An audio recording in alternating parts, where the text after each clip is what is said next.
last week, so just wanted to provide you a little bit more of an update. As we noted yesterday, they've been hard at work throughout the congressional recess, making calls to Democratic chairs and Republican ranking members of the relevant committees and to appropriators. They've led briefings for major House and Senate caucuses. Secretary Buttigieg will meet with the moderate New Democrats caucus this week. The Office of Public Engagement will lead calls throughout this week with private sector, rural and agricultural stakeholders, climate groups, local chambers of commerce, faith leaders, minority leaders, community college groups, and more. And the Office of Legislative Affairs is coordinating about 30 briefings for majority and minority committee staff of committees with jurisdiction over the American Jobs Plan. These efforts will continue, of course, when members return to Washington, and as I noted yesterday, the President looks forward to welcoming members to the White House, and as we have that locked in, we'll provide more details to all of you. Today, Vice President Harris joined the COVID response team's weekly governors meeting to discuss our country's pandemic response, the progress we've made, and the work to come in our fight against the virus. The Vice President highlighted the country's work in the pandemic response to date, including today's announcement that the President will announce officially later this afternoon that we've reached 150 million shots in arms since entering government, and that by April 19th, all adult Americans will be eligible to get the vaccine. That doesn't mean they will get it that day. It means they can join the line that day if they have not already done that beforehand. She also noted the important work to come, in particular around ensuring access to the vaccine in every community and building confidence in the vaccine in every community. She highlighted best practices to ensure equity remains at the cornerstone of our vaccination effort. She also touched on the $3 billion in funding, largely from the American Rescue Plan, that will enable states and cities to support community-based organizations in launching new programs to increase vaccine access, acceptance, and uptake. And there was some more news today about how that will be distributed and used.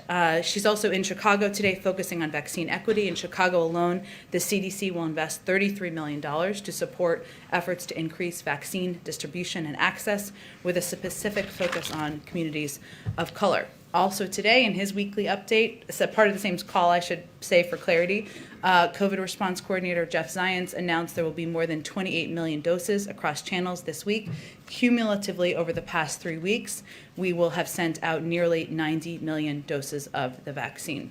He also stressed to governors that while we continue to make strong progress, it is critical that we continue to mask up and socially distance. Josh, why don't you kick us off? Thanks, Jen. On the vaccine and vaccination announcement, we've kind of known for weeks that you'd see this ramp up in production. Mm-hmm. And I'm curious, why move up the timeline now? Is there a desire to make sure that people who are hesitant or reluctant to get a vaccine feel like they can do so? What's the thinking there? Well, first, the president had already announced that he was asking states to move up their timelines. So this is more providing clarity to the American public who may tune in to the president's remarks or clips that you all share on the news that they're all eligible. It provides clarity, it reduces confusion, and it ensures that Americans who are not yet vaccinated, who are looking to get vaccinated, they know they are all eligible, all adults, I should say, on April 19th. And then, secondly, it's been about a week since the president announced his infrastructure plan. Mm-hmm. Lots of states, counties, cities are wondering how they would qualify for any money. Do you have any details on what that process would look like? Sure. Well, first, ultimately, it will be up to Congress and something we'll have a conversation with members and committees about. That's part of why it's so important to engage at a committee level and staff level. And many of you who have been through a journey like this before know this, but let me just reiterate some of the pieces of the process. Funding for transportation projects can typically be allocated through two different types of grants, and we expect a mix to be discussed. Either formula grants or competitive grants. So formula grants are allocated to states based on certain criteria, like the number of miles on an interstate highway or a population in a given urban area. Most of our existing transportation funding flows through formula grants, which gives states a lot of flexibility on how to prioritize and spend their federal dollars based on what their needs are. Competitive grants are a more targeted way to direct funds to specific policy goals, often based on criteria set by Congress. For example, the popular Tiger Grant program that was set up in the Recovery Act considered how a project could contribute to job creation, and that was one of the big factors that was determined as programs were being, or states were applying for funding. We've also mentioned the administration's proposal for a competitive grant program to fund 10 of the most economically significant bridges in the country. So that type of application would be through competitive grants. So again, this is something that we will be working through with Congress, with committees of jurisdiction. Though it will be a mix of those two type of grants would be our expectation. And as states who all have excellent questions, including local reporters we engage with, that is what they can expect in terms of the process. Go ahead. Thank you. The FBI keeps a watch list with information about people who are known or reasonably suspected of being involved in terror activities. 2 people on it from Yemen have been apprehended at the border. How concerned is President Biden about terrorists possibly trying to take advantage of gaps in the border to get in and kill Americans? Well, first let me convey that these type of incidents are very uncommon, and CBP and DHS can speak more to the timeline and the specifics, of course, in these particular cases and encounters. But encounters of known and suspected terrorists are very uncommon. They do underscore the importance of the critical work that is done on a daily basis to vet those at the border. DHS works not just at the border, as you know, but also with international partners to share intelligence and other information, including to prevent individuals on certain watch lists from entering the United States. They adjudicate individuals encountered at and between ports of entry against several classified and unclassified databases. So while this is rare, this is a reflection of them doing their jobs. Another quick one about the border. The DHS secretary is reportedly looking to finish some gaps in the southern border. How does that fit with President Biden's day one executive order to stop border wall construction? Well, wall construction remains paused to the extent permitted by law. So some has already been funded through congressional authorization and funding allocation. But as agencies develop for a plan, it's paused while agencies are developing a plan for the president on the management of the federal funds. When the administration took office, as you referenced, funds had been diverted from congressionally appropriated military construction projects and other appropriated purposes toward building the wall. And wall construction was being challenged in multiple lawsuits, for much of the wall, I should say, not all of it, by plaintiffs who allege serious environmental and safety issues. Under those circumstances, federal agencies are continuing to review wall contracts and develop a plan to submit to the president soon. It is paused. There is some limited construction that has been funded and allocated for, but it is otherwise paused. And then, is the White House concerned that Major League Baseball is moving their All-Star game to Colorado, where voting regulations are very similar to Georgia? Well, let me just refute the first point you made. First, let me say, on Colorado, Colorado allows you to register on Election Day. Colorado has voting by mail, where they send to 100% of people in the state who are eligible applications to vote by mail. 94% of people in Colorado voted by mail in the 2020 election. And they also allow for a range of materials to provide, even if they vote on Election Day, for the limited number of people who vote on Election Day. I think it's important to remember the context here. The Georgia legislation is built on a lie. There was no widespread fraud in the 2020 election. Georgia's top Republican election officials have acknowledged that repeatedly in interviews. And what there was, however, was record-setting turnout, especially by voters of color. So instead, what we're seeing here is for politicians who didn't like the outcome, they're not changing their policies to win more votes. They're changing the rules to exclude more voters. And we certainly see the circumstances as different. But ultimately, let me add one more thing. It's up to Major League Baseball to determine where they're holding their All-Star game. Okay, a quick one from a colleague who could not be here. You're talking about the new vaccine eligibility deadline. Mm-hmm. Is the supply ramping up quicker than expected? And if not, what does moving the eligibility deadline up actually do in practice? Like, are more people going to get vaccinated faster? That's our hope, absolutely. And we have expedited the supply. So there's been nearly 90 million doses provided to states in just the last 3 weeks. And that certainly is an increase over the weeks prior. That's part of it. But also we want to provide clarity. We're at the point with our supply and with our distribution to states that we think it's time to provide that level of clarity. Now, it's not just about the vaccine supply. We've also increased the number of pharmacies, more than doubled the number of pharmacies that are distributing the vaccine. We've also increased our commitment and our funding of community health centers, of mass vaccination sites, because we also know people need to have places to go, mobile vaccination vehicles, et cetera. All right. Oh, go ahead. Go ahead, Kelly.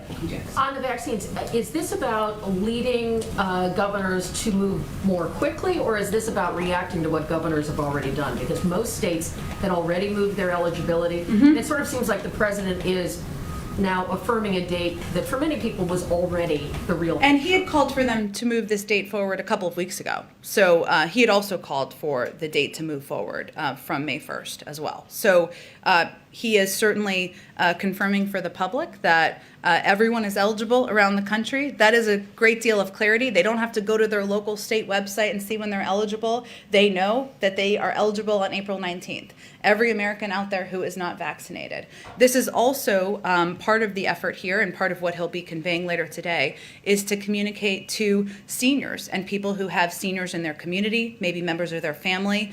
This is the time to go now to ensure seniors who are your loved ones, your family members, people in your neighborhood, to go now, because the lines are going to become longer. There are going to be more people waiting, so he'll also be sending that clear message. So this is more about public education than accomplishing a particular goal. Is that fair to say? Well, we certainly wouldn't be at this point had we not purchased enough supply to vaccinate every adult American, had we not increased the number of vaccinators who can distribute the vaccine, put them in shots in arms, and had we not massively increased our investment in places where people could go. So it's a signal that, one, we're delivering clarity, but also we are at a point where there's enough supply, there are enough vaccinators, there are enough vaccination sites that every American adult is eligible April 19th. That is an accomplishment for the medical field. It's an accomplishment for the people who are running the operational piece. It's an accomplishment for the medical experts locally who are running these programs in different states. Briefly on Georgia, when the president voiced his support for moving it, does he have any regret now that by doing that, by adding his voice, it may have contributed to the environment where MLB makes this decision, and then there are these economic consequences to people in Georgia? When he and the vice president were there and couldn't do the car rally, and I talked about wanting to thank Georgia. Georgia's been important to the president and vice president electorally. Is there a sense of regret that perhaps he tipped the scale with his rhetoric, even if he doesn't have a direct cause and effect? Well, he was answering a direct question during an interview with ESPN about the opening day baseball, something not everybody, most people in the country appreciate and enjoy. And he was simply conveying that he would support that decision if that decision was made by Major League Baseball, just like he would support decisions made by private sector companies. We're not standing here and calling for companies to boycott. That's not what our focus is on from the White House. We do believe that the focus on Georgia and is a reminder that, and it should be a reminder, I should say, that this is much bigger than Georgia, that Georgia was just one of the first states to act on a concerted effort to use easily disprovable conspiracy theories to fuel their attempts to make it even harder for eligible Americans to vote. But according to the Brennan Center, as of March 24th, 361 bills with restrictive provisions have been introduced in 47 states around the country. So this is not just Georgia. This is something we are seeing a prevalence of this, a pattern around the country of an effort to make it more difficult to vote. Mitch McConnell, the Republican leader still in Kentucky, said many positive things about the friendship and personal relationship he's had with the president for a long time, a fine man and so forth. Also says a moderate he is not. Does the president still identify as a moderate within the Democratic Party, or do you feel that he has moved more, or does the president feel he has moved more to the progressive wing of his own party? I don't think this will surprise you, but the president is not eager to be labeled by anyone in his party or certainly even by his friend Mitch McConnell. And he is now president of the United States. He governs for all Americans. He is encouraged by, we all are encouraged by, the openness we've heard from some who would identify as moderate Democrats or Republicans of discussing components of the package that he has proposed. And he's looking forward to having that conversation. Go ahead, Jen. Thanks. 2 questions on the Federal Reserve Board. Is there any update on the effort to fill a vacancy, the vacancy on the Federal Reserve Board of Governors? I don't have any personnel update for you. I'm happy to check and see if there's any update we can provide. Thank you. And then also, has President Biden spoken to the Federal Reserve Chairman yet, Jay Powell? I don't have any call to read out either. So you can't say if they've spoken yet at all? I don't have any update on it. Let us know, please, if you can. I absolutely will. Okay, thank you very much. And then also, one other question about phone calls. Has President Biden spoken to President Obama about how to pass the infrastructure bill? Has President Obama given him any advice on how to pass that bill? They speak regularly. They, of course, were president and vice president, but they are also friends, and they share a bond of serving through 8 years of the Obama-Biden administration, but also a personal friendship and kinship. And he speaks with him regularly, but we're not going to read out those calls. Go ahead. Jen, you went through some of the numbers on the increase in supply and the pharmacies, but kind of following up on what Kelly had been asking too, should we look for the president to maybe move up that July 4th circle date that he had said about Americans being able to gather in small groups? Can that also move up now, given that the eligibility is moving up by 2 weeks and the pace of vaccinations is increasing? Well, we're certainly encouraged by the fact that we are vaccinating, our team is vaccinating, our experts across the country, I should say, are vaccinating on average about 3 million people a day, which is far larger than any other country in the world. But we know that it's not just about having the supply or eligibility. It's also about people in the country, eligible adult Americans, going to their community health center, going to a mass vaccination site, going to a pharmacy to get vaccinated and get that shot in their arms. So any changes we would make in advising the public, we would certainly do in close coordination with the advice of the CDC and our health and medical team. I don't have any expectation of that at this point, but we're always looking at how we can provide clarity to the public. And you had said that the lines might start getting longer, so seniors should start getting their shots now just to make sure they're not doing it when it gets clogged up. Mm-hmm. Are you concerned that because the eligibility has expanded, that the supply can match that you can still be on pace to vaccinate all American adults who want it by the end of May?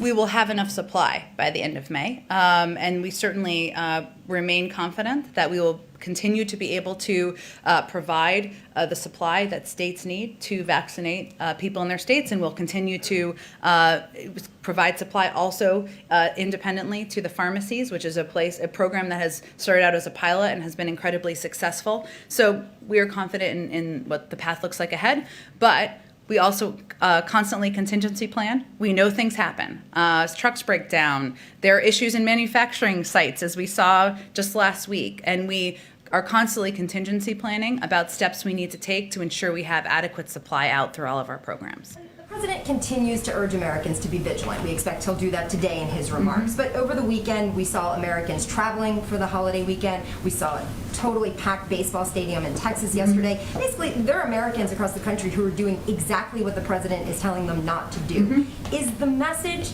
are Americans not hearing this, or are they hearing it and ignoring it?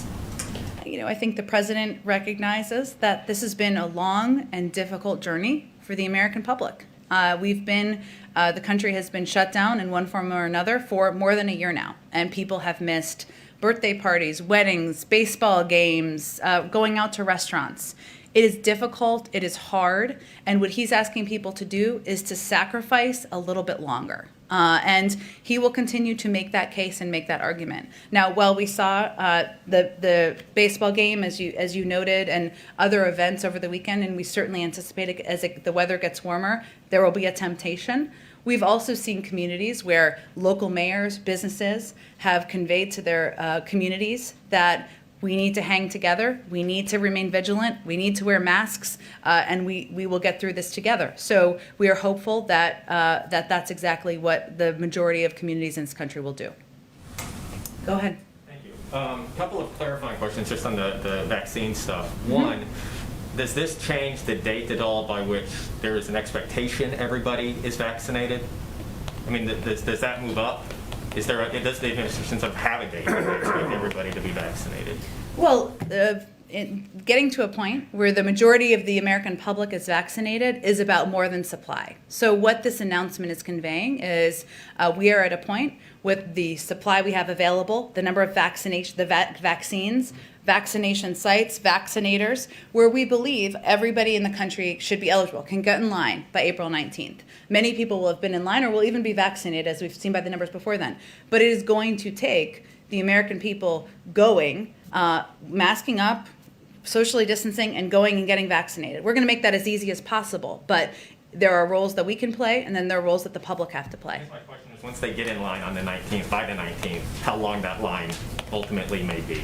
There's not a new update on that. I don't have a new update on that. I think it's just important for clarity purposes to convey. It doesn't mean everybody will be vaccinated by April 19th, which is, I know why you're asking the question. It means that everybody will be eligible to go to their local pharmacy, go to their community health center, mobile vaccination site, mass vaccination site on that date and moving forward. One more unrelated to the vaccine. Over the weekend, there was reporting that at Guantanamo, a facility was closed and some detainees were consolidated. Mm-hmm. Is that indicative at all of the Pentagon's review of closing Gitmo, of the president's plan, and a timeline to potentially make that proposal to close Gitmo? The president remains committed. That is his desire and the outcome he would like to see. Obviously, that process would be overseen by the Department of Defense, so I would refer you to them for more specifics about those moves and that announcement. Go ahead. So another foreign policy question. President Zelensky of Ukraine, he has said publicly that that country needs to join NATO to avoid a war in the Donbass region with Russia. We know that he brought that up on his call with the Canadian Prime Minister. Did he bring that up with President Biden on their recent call? And I guess more importantly, what is the president's view on that issue? Well, one, that has long been the aspiration of Ukraine, and one that has been raised in a range of conversations with U.S. officials over the course of several years. I would defer to them. We would, of course, defer to the Ukrainian government on reading out what they raised on the call with the president. But in addition to in addition to our reassurances that are consistently made to Ukrainian officials of our support for them and support for their sovereignty. We're also discussing our concerns about the increase in tensions and the ceasefire violations, regional tensions with NATO allies, and certainly would be here to hear from them, as we have for years, about their aspirations and the process they need to go through. But as far as an official White House position on whether they should be able to join NATO soon, is there a position? Again, it's been an aspiration of Ukraine's for some time. We've long been discussing that aspiration with Ukraine. We are strong supporters of them. We are engaged with them in working to push back on the destabilizing actions. But that's a decision for NATO to make, and we'll continue to be, recipients of their interests. Okay, and you said a minute ago that the Georgia voting rights law was based on a lie. Mm-hmm. We had a poll yesterday that showed that more than half of Republicans believe that the election was stolen from Donald Trump, and that the Capitol riot was led by left-wing agitators. Is there a public policy response to disinformation? Well, first, to disinformation in general. Look, I think that the prevalence of disinformation is something that is of concern to the president. He believes there is a range of reasons for it. Some relate to the platforms. Some relate to the individual actors who are promoting and provoking destabilizing activities and actions through their rhetoric. He's spoken to that in the past. This is certainly an issue that the president is focused on, and he will work with his team on addressing through policy measures, but I don't have anything to preview for you. Okay, just one more quick thing on the American Jobs Plan. Mm-hmm. There's a Moody's estimate that you have cited. Basically, their estimate is that 2.7 million jobs will be created over 10 years if that plan is passed as it's been proposed. I think that works out to something like $850,000 per job. Given that, are you open to ideas about a more targeted way, a cheaper way of achieving the same goal in terms of number of jobs created? Well, we're always open to hearing from members of Congress and on their ideas and what they think should be a part of the package. At the end of the day, the president's red line is inaction. He won't tolerate inaction on rebuilding our nation's infrastructure, something that has long been outdated. He believes that we need to invest in that so we can improve the lives of ordinary Americans and make it easier to do business. He also believes that investments in long-term economic growth will create good-paying jobs. There was another study that showed that about 75% of these jobs, a Georgetown study, I should say, would go to workers who did not have college degrees. And that is certainly a population in this country that needs extra assistance, and it would be highly targeted in helping give a leg up to people who need that help. He also believes that we need to invest in order to help us outcompete China and invest in our own emerging economies to do that, and that we need to invest in the American people, that the American people are the backbone of our nation's, of our country, and that is part of our proposal in this package. Go ahead. Thank you. Just two questions. One on vaccine again. Is there any thought being given to a federally organized vaccine passport of some kind? Does the president see that maybe as some kind of tool that could be used, or would he lean more on the side of people who have raised objections over privacy and so on? Well, let me be very clear on this. I know there's been lots of questions. The government is not now, nor will we be supporting a system that requires Americans to carry a credential. There will be no federal vaccinations database and no federal mandate requiring everyone to obtain a single vaccination credential. As these tools are being considered by the private and nonprofit sectors, our interest is very simple from the federal government, which is Americans' privacy and rights should be protected, and so that these systems are not used against people unfairly. There is a movement, as you know, in the private sector to identify ways that they can return to events where there are large swaths of people safely in soccer stadiums or theaters, and that's something that that's where the idea originated, and we expect that's where it will be concluded. We will be providing some guidance, which will look like an FAQ, a frequently asked question. I hate acronyms, but that provides important answers to questions that Americans have, in particular around concerns about privacy, security, or discrimination soon. I don't have an exact date for that yet. Okay, and if I might, another question on Iran. It's pretty clear what the carrot is for Iran. Mm-hmm. That's obvious. But given that the previous administration, just battered them with pretty much everything it had, apart from war, what's left in terms of the stick when you're entering these negotiations? What is left actually apart from war? What would Iran want out of it? Is that what you're asking? What's the stick? You're coming with a carrot, right? Which is, we'll bring you back in and so on. You dismantle all this stuff, and we'll eventually give you sanctions relief. That's pretty clear. But they withstood the sanctions under the Trump administration, and they in fact only increased their activity in the nuclear. Well, field. if you go back historically just a few years before the Trump administration to the Obama-Biden administration, sanctions were put in place which incentivized, in many ways, getting them to the table to have the discussion about the joint plan of action. So, look, I would say at this point, today's the first day of discussions. As you know, these discussions are happening in Geneva, and they're happening through our European counterparts and partners.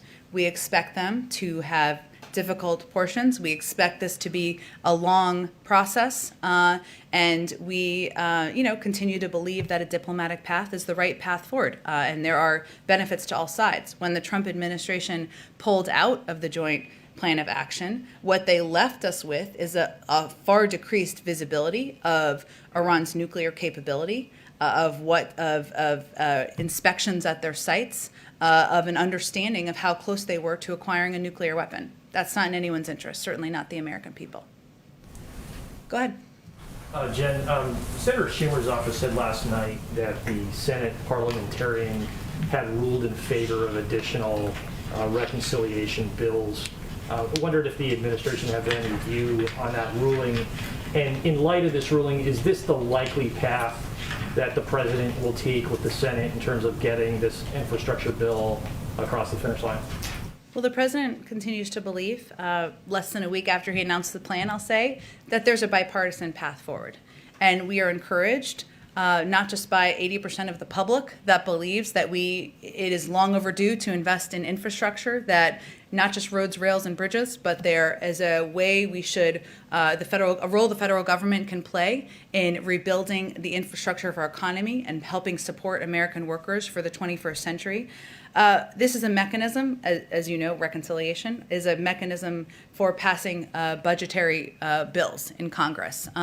We will leave the mechanisms and the determination of the mechanisms to leaders in Congress. But right now, less than a week after he announced the American Jobs Plan, our focus is on engaging with Democrats and Republicans, with staff, with committee staff, inviting members to the White House next week, and we are encouraged by some of the statements that have been made about components of the package where we could find agreement. On infrastructure, some Republicans have quibbled with the way infrastructure should be defined in the bill. Does the president feel he has to convince Republicans of what should be used in an infrastructure bill before he can actually persuade them to vote for it? Well, I'll give you a little bit of a homework assignment. There are some Republicans who have previously called for investment in workforce development as part of comprehensive infrastructure investment. Some have called for that.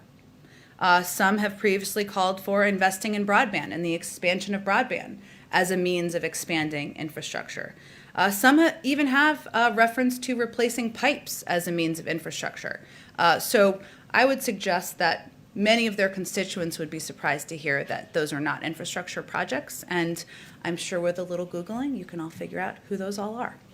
Go ahead in the back. Hi. At his press conference, the president said our children and grandchildren will be writing doctoral theses about whether democracy or autocracy succeeded. What's his own measure for success there? Is it American GDP versus Chinese GDP ultimately, or is it the sphere of influence of both countries around the world? It's a big, broad question. A good one. Look, I think the president is, when he talks about that, he's not just talking about economic growth and development. That certainly is part of it. He's also talking about our values and what message we send to the world and to our children. And so it has quite a broad meaning. And that's, I think, reflected, I should say, in how he has approached his presidency and identified the crises we're facing. You know, I think he has grandchildren now, so maybe he wants the rest of us to be able to tell our grandchildren, what role did we play in addressing racial injustice? What role did we play in addressing the climate crisis? What role did we play in helping rebuild the workforce of the future? And what role did we play in standing up for our values around the world? So has quite a broad meaning, but you know, I think that's a reflection of his approach to his presidency. Is he using the competition with China point as a sort of key selling point with Republicans on infrastructure and perhaps in a way that an appeal in other areas is not going to work? The idea that there's a danger of falling behind China, does he hope pragmatically that will strike a chord? Well, there is agreement across Democrats, Republicans, frankly, the American people, that we need to do more to invest here at home in order to compete with China. And he has conveyed, too, that his, and I have, I guess, as well, that our approach to our relationship with China is to come to that relationship from a position of strength. And that includes investing at home, ensuring that our workforce, our infrastructure, our broadband access is at a rate where it would strengthen our own infrastructure and workforce here so that we can compete globally. There's also been proposed legislation, I'm not sure if it's been formally dropped yet, but by Senator Schumer and others, that is focused on how we can better invest in our workforce to compete with China. We anticipate there's an opportunity for that to be bipartisan, because investing in our workforce here is something that Democrats and Republicans can agree on. Quick other thing, is the president disappointed by the pace of vaccine distribution in the District of Columbia, and does it potentially strengthen the argument for statehood? Well, he's spoken about statehood in the past, but I would say that, we track every community, we track every state and locality and how distribution is going and how to improve it and make it more effective. And we work very closely with leaders. One size doesn't fit all. In some cases, that means we increase distribution to pharmacies, we increase distribution to mobile vaccine sites. And so that's certainly something that's ongoing with leaders around the country, including, of course, with leaders in the District of Columbia. Go ahead in the back. Oh, go ahead, Nadia. Oh, thank you, Jen. I want to follow up on the Vienna talks. Is the White House satisfied or content by this first round of talks between what they call the P4+1 and Iran? Well, we're only on the first day. So I will allow the team that is negotiating on the ground to give more of an assessment of how they feel the talks have gone. Explain if these talks are indirect between the Europeans, the Russians, and the Chinese and Iran. Why do you have a high-ranking U.S. official in Vienna since you don't want to talk directly with the Iranians? Well, I think it's important to convey to our partners, our P5+1 partners too, that we believe diplomacy is the best step forward, is the most appropriate step forward. And Rob Malley, who is somebody who's experienced, who's been a part of negotiations in the past, is certainly an appropriate level individual from the government to be there. So is the White House position till now that no lifting of any sanctions until Iran complies? Well, I think we expect that, as I conveyed yesterday, that a big part of the conversation will be how Iran can come back into compliance and what would be required of the United States. But we've been clear that we are not anticipating any steps at this moment. We'll allow the negotiations to continue. And allow me on Iraq. Tomorrow, you're going to hold a strategic dialogue between the United States and Iraq. As you know, the president has been talking about reviewing troops numbers all over the world, including Iraq. Is this a topic that obviously high and center on these talks? What do you expect from these talks? How are they different from the previous one under the previous administration? Well, these meetings will further clarify that coalition forces are in Iraq at the invitation of the Iraqi government and solely for the purpose of training and advising Iraqi forces to ensure that ISIS cannot reconstitute. And I think that's a difference from how it was described previously. This will also be an important opportunity to discuss our mutual interests across a range of fields from security to culture to trade and climate. And obviously these are proceeding soon, and I'm certain we'll have a readout once the discussions conclude. Thank you. Go ahead. Thanks, Jen. Bloomberg reported earlier today that President Putin plans to take part in the virtual climate summit later this month. Has the Kremlin reached out to confirm his attendance? I'm sorry, say the last part one more time. Has the Kremlin reached out to confirm his attendance? We've invited about 40 heads of state to attend the climate summit, and I expect as we get closer, we'll have confirmation about who will be participating in the summit. Okay, and one more. Senator McConnell's comments yesterday to encourage Republican men to go get a vaccine. Was the White House in touch with Senator McConnell as part of the effort to address vaccine hesitancy, or was the president in touch with him before he made those comments? I don't have any private conversations to communicate about, but certainly we see it as a positive for any member of Congress, Democrat or Republican, to be out there advocating for their supporters, people who follow them, who listen to them, about the safety and the efficacy of the vaccine. Go ahead. Thanks, Sean. Following up on some of what Ken was asking about reconciliation, for there to be a sort of second bite at the reconciliation apple, so to speak, it would have to be by the end of this fiscal year. And concerning what you just said about President Biden, the only red line is inaction. Does President Biden see there being any deadline for Congress to move on the jobs plan? Would you like to see it by the end of the fiscal year or by the end of the calendar year? We'd like to see progress by May and certainly a package through by the summer. And then on Afghanistan, we're getting very, very close to the May 1st deadline to pull out the remaining 3,500 troops. It doesn't, frankly, look like the White House is going, or the administration is going to meet that deadline. Why, at this point, should the American people have confidence in your ability to finally end this war if you're not going to meet sort of this initial deadline?